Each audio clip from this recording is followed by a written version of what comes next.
नमस्कार, जय माता दी। मैं हूँ एस्ट्रो वास्तु एक्सपर्ट सावी सिंह। माता रानी के द्वितीय स्वरूप की पूजा अर्चना किस प्रकार से करनी है, नव दुर्गे के इस पावन अवसर में माता रानी को कैसे प्रसन्न करना है, सब कुछ आज की वीडियो में हम आपको बताने वाले हैं। माता रानी के द्वितीय स्वरूप की जब हम बात करते हैं, नव दुर्गे की द्वितीय स्वरूप की जब हम बात करते हैं, तो हम बात करते हैं माँ ब्रह्मचारिणी की। माँ ब्रह्मचारिणी की पूजा अर्चना करने से भक्त को किस तरीके के लाभ प्राप्त होते हैं, माता रानी अपने भक्तों को क्या कुछ खास प्रदान करती हैं, और इसी के साथ साथ माता रानी के इस स्वरूप की पूजा किस विधि अनुसार आपको करनी चाहिए, क्या खास भोग आपको माँ के समक्ष जरूर अर्पित करना चाहिए, और माता रानी का सबसे प्रिय रंग कौन सा है, वो भी हम आपको आज की वीडियो में जरूर बताएंगे।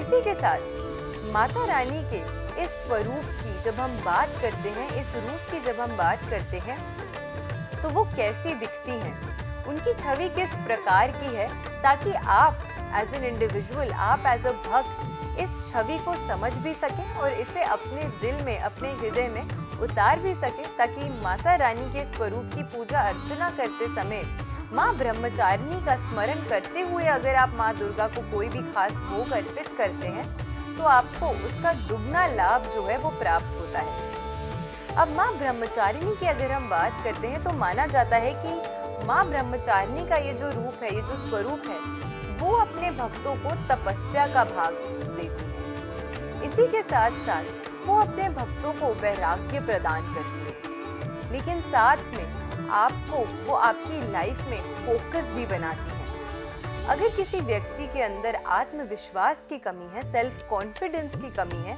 सेल्फ कॉन्फिडेंस अगर कोई व्यक्ति अपनी लाइफ में लैक करता है, तो उन्हें माँ के इस स्वरूप की, इस रूप की पूजा अर्चना जरूर करनी चाहिए।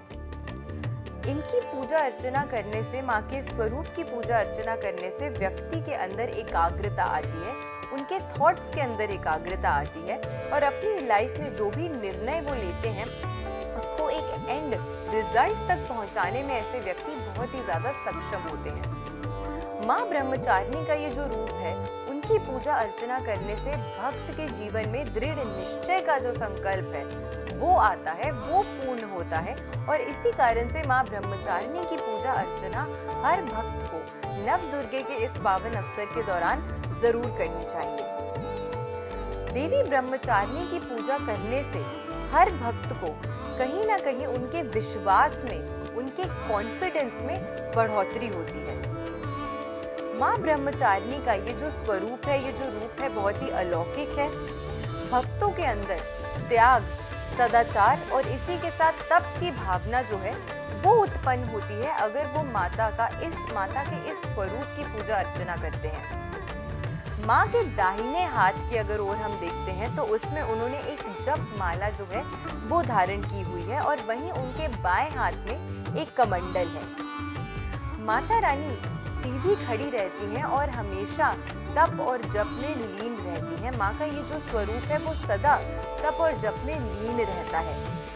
इस दिन पीले रंग का खास महत्व माना गया है, इसी वजह से पूजा अर्चना करते समय पीले रंग को विशेष तरीके से भक्तों को यूज जरूर करना चाहिए। माता रानी को पीले रंग की चुनरी, पीले रंग का श्रृंगार जो है वो अगर आप अर्पित करते हैं, तो उससे माता रानी बहुत प्रसन्न होती हैं। कमल का पुष्प अगर आप माता के समक्ष अर्पित करते हैं, तो इससे भी माता रानी को बहुत ही ज्यादा प्रसन्नता जो है वो होती है।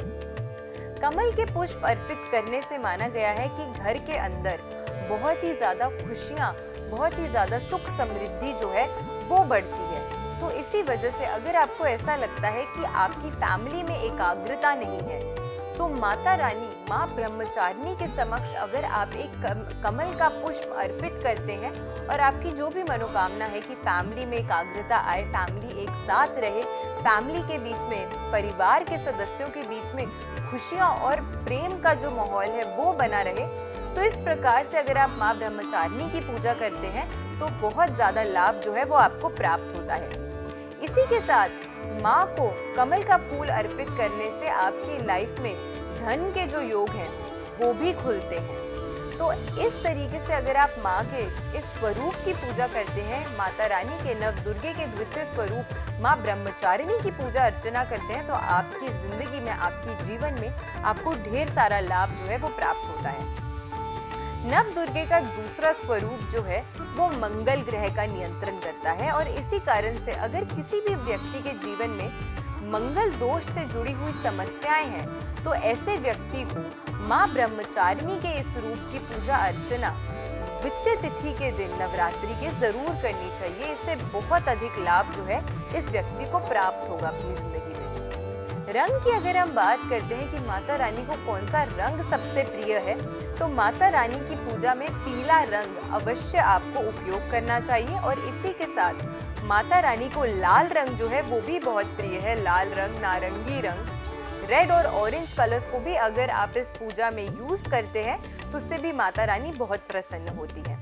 भोग की अगर हम बात करते हैं कि माता रानी को भोग कौन सा अर्पित करना चाहिए, तो ऐसे में शक्कर का भोग अगर आप माता रानी के समक्ष रखते हैं, या फिर अगर आप माता रानी को पंचामृत का भोग लगाते हैं, तो इससे भी माता रानी का ये जो स्वरूप है, माँ ब्रह्मचारिणी का ये जो रूप है, वो बहुत प्रसन्न होता है, और आपके जीवन में हर प्रकार से जो दिक्कतें आ रही हैं, स्पेशली मंगल दोष से जुड़ी हुई जो दिक्कतें आ रही हैं, वो सभी दूर होती हैं, खत्म होती हैं।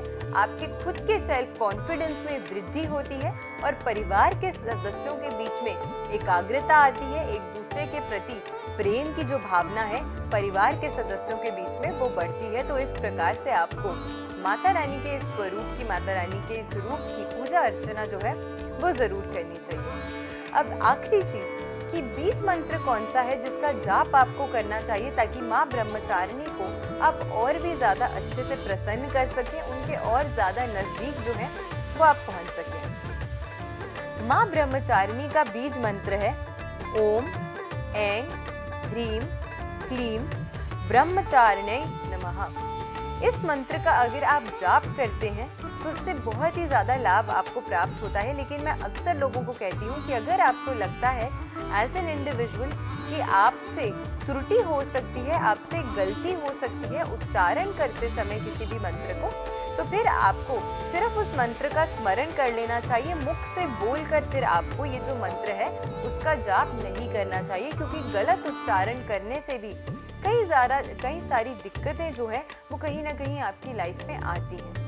तो इसी वजह से गलत उच्चारण आपको नहीं करना है। फिर आप इस बीज मंत्र की ध्वनि भी सुन सकते हैं, आप इसके मन ही मन स्मरण भी कर सकते हैं, या फिर सिर्फ माता रानी के इस रूप का स्मरण करते हुए नव दुर्गा के समक्ष अगर आप पूजा अर्चना करते हैं तो भी आपको उतना ही लाभ जो है वो प्राप्त होता है। माता रानी अपने भक्तों की सिर्फ एक जो स्व इच्छा होती है उसी से प्रसन्न हो जाती हैं। आपके मन में जो शुभ भावनाएं होती हैं उसी से प्रसन्न हो जाती हैं। उन्हें किसी भी बड़ी वस्तु का भोग लगाने से या उन्हें कोई भी बड़ी वस्तु भेंट करने से वो प्रसन्न नहीं होती हैं, लेकिन आपके मन की शुद्धता और आपके मन के पावन भावों से वो जरूर प्रसन्न होती हैं। तो इस चीज को ध्यान में रखते हुए अगर आप माँ का स्मरण करते हैं, उनकी पूजा अर्चना करते हैं, तो आपकी लाइफ में और भी ज्यादा खुशहाली जो है वो आ जाती है। आशा करते हैं कि नवरात्रि का ये पावन अवसर आपके और आपके पूरे परिवार के लिए बहुत ही ज्यादा शुभता जो है वो लेकर आएगा। आज की वीडियो अगर आपको अच्छी लगी हो तो ज़्यादा से ज़्यादा लोगों तक इस वीडियो को शेयर ज़रूर कीजिएगा, और हम और वीडियोस लाएंगे जिसमें हम आपको यही बताने वाले हैं कि माता रानी के हर स्वरूप को किस तरीके से आपको प्रसन्न करना है, और क्या कुछ खास वरदान माता रानी अपने भक्तों को देती है अगर आप उनके स्वरूप की, उनके प्रत्येक स्वरूप की पूजा अर्चना करते हैं। वीडियो अगर अच्छी लगी हो तो ज़्यादा से ज़्यादा लोगों तक शेयर ज़रूर कीजिएगा, और ऐसे ही अपना प्यार हमारे चैनल तक पहुँचाते रहिएगा। ऐसी बेहतरीन वीडियोस के साथ फिर से हाजिर होंगे हम इसी चैनल पे। आशा करती हूँ आपका दिन शुभ रहे। नमस्कार, जय माता दी।